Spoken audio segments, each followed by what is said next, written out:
Hello everyone and welcome to today's conference. Today we will be learning a technique to dissolve psychological defects and thus achieving scientific chastity and balancing our centers. This chapter is esoterically entitled Death because the one who begins to disintegrate his defects begins to get out of the circle where all humanity is involved. So, if someone offends us and we don't react, the other people will say that we are a dead person because we do not follow the path of the rest of humanity. We become dead, even insensitive for others, because we no longer act or react as we used to do before. Every human being carries within himself a divine spark called soul, Buddhata, or essence. Anyway, it has different names, but in reality, it is a divine spark that drives us and gives us the strength to undertake spiritual work, like the one I'm teaching you today. That essence or soul is trapped in all our evil's eyes or psychological defects, which are esoterically called ego, which are the ones that do not allow it to manifest freely because they take the voice and command of the person. Already, with the work of the disintegration of the defects, it grows and strengthens. It manifests itself more clearly with more force. It becomes a soul. There is another divine spark called the Divine Mother, whose mission is to disintegrate defects with a spear that she possesses. No matter how little the detail is, you must ask the Divine Internal Mother, your Divine Internal Mother, Divine Mother, please remove this defect or disintegrate it with your spear. She will do it like this because that is her mission, to help us in that way to free ourselves. The Mother represents the love force of consciousness. Through the times and many cultures, she has received many names. However, the force is the same. Each one of us has their particular Divine Mother, one we should ask for the elimination of our defects. Now, I will explain the technique. I'm going to give an example. You can see these three here. It is standing on its main roots. They do not feed it, but rather support it against the winds and its weight, so as not to fall, not to collapse. And it is the tiny roots, as thin as hair, the ones that spread throughout the rest of the earth, and they absorb the sap to feed it. Also, our ego is like this. The thick roots that support the tree symbolize the capital defects such as lust, revenge, anger, pride, laziness, gluttony, envy, greed, and others. And the small roots symbolize the details, those very small manifestations that belong to this or that defect that we do not believe are defects, but that are the ones feeding it. The ego is fed by all those tiny details that we have in great quantity. We have to start self-observing ourselves to see the thousands and thousands of negative details that we have during the day, which are the ones that nourish the trunk, and start taking away food from that tree, which are the tiny roots. Negative details such as bad thoughts, of which we have thousands a day, hatred, that one feels against other people, envision picking up coins in the street and insignificant things, telling lies, saying words full of pride. In short, all those things that are negative deep down, we must begin to seriously disintegrate them. For example, we have the capital self or the capital defect of greed. Let's see what the roots or little details that nourish it would be. There is a thief detail who goes down the street and sees a coin and takes it without being his. There is that working eye because he wants to get more money. There is that stingy eye that does not want his money to be spent. There is that wasteful eye that presents himself as a very cooperative person, but deep down he just wants to waste money and so on. If we observe lust, we will see that among the details that sustain it are lasciviousness, the voyeur defect, the flirtatious defect, the defect in love, the seductive defect, the friendly defect, the kind defect, whose kindness is due to the sexual interest that he has for the other person. All the thoughts around that person, the fantasies, the planning and idealizations, eyes that are romantic and thoughtful and poets, all with the aim of conquering the other person.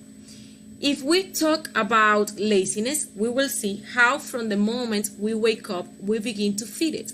Since when the alarm goes on, we postpone it for 5 more minutes, and we curl up in bed.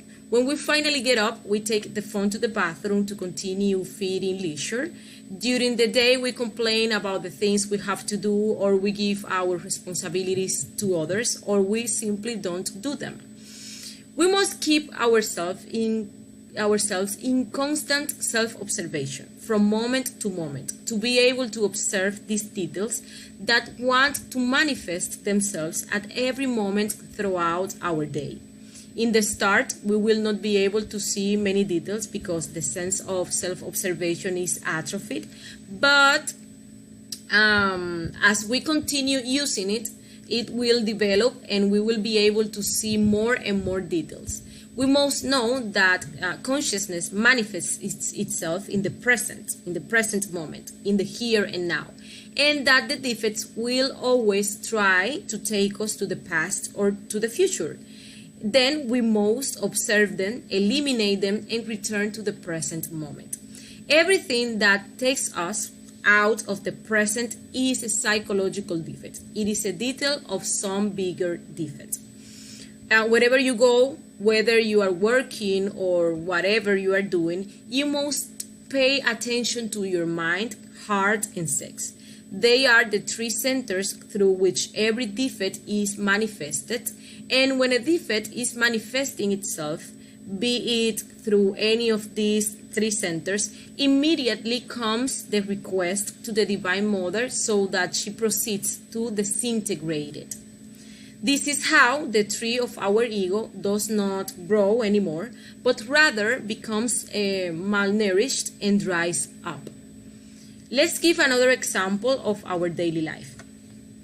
Well, let's see a girl that is invited to a dance at a nightclub. She asks her mother for permission and the mother refuses. Let's imagine the inner reaction. She feels frustrated. It makes her angry. Self-love reacts. She compares herself with her peers. She doesn't want to obey. An eye tells her to insult her mother.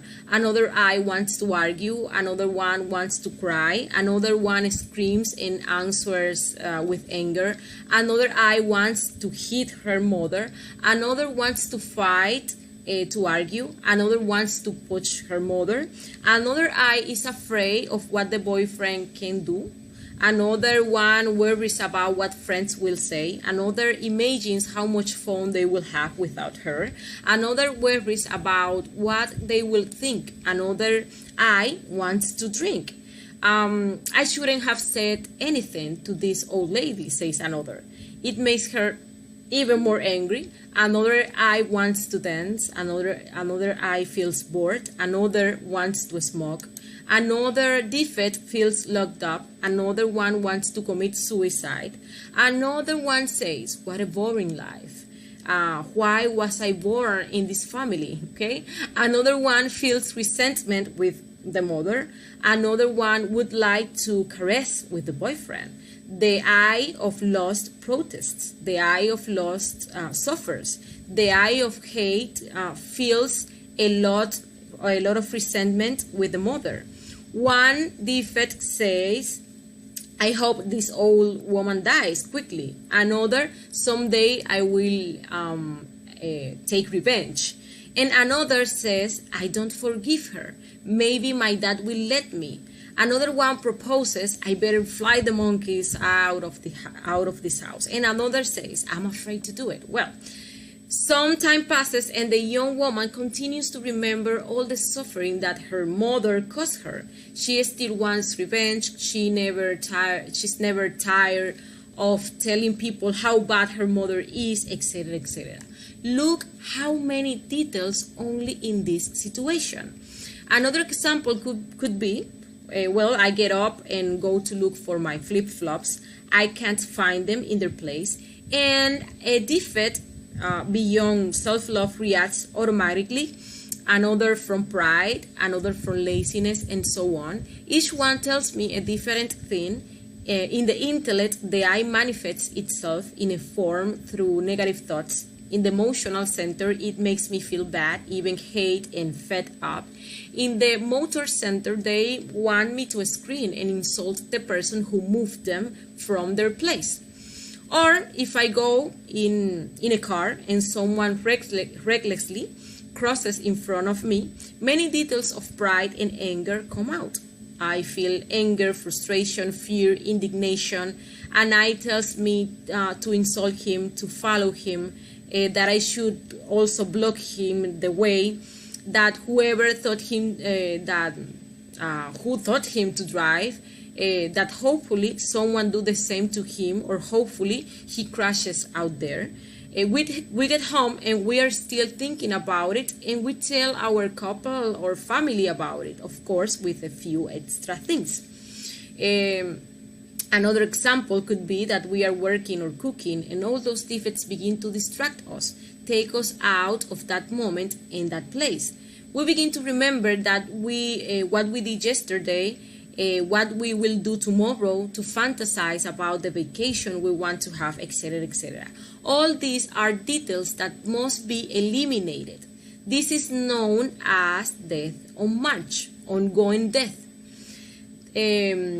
With this work that I am pointing out about the death of the ego, scientific chastity is acquired and we learn to love humanity. That one who does not work with the disintegration of defects can never reach chastity, nor can he feel love for others because he does not love himself. Loving oneself is eliminating all the ego that has trapped our essence, is getting to know ourselves and achieving the identification with our divinity. So, let us remember that chastity is the wise use of our energy. It is not allowing psychological defects to consume our energy, feed on it, and therefore grow and enslave us. And we achieve this by using the quaternary, which has self-observation as its center, to feel and not let manifest actions, words, feelings, and thoughts that are not of our consciousness, eyes that would only make us spend energy unnecessarily.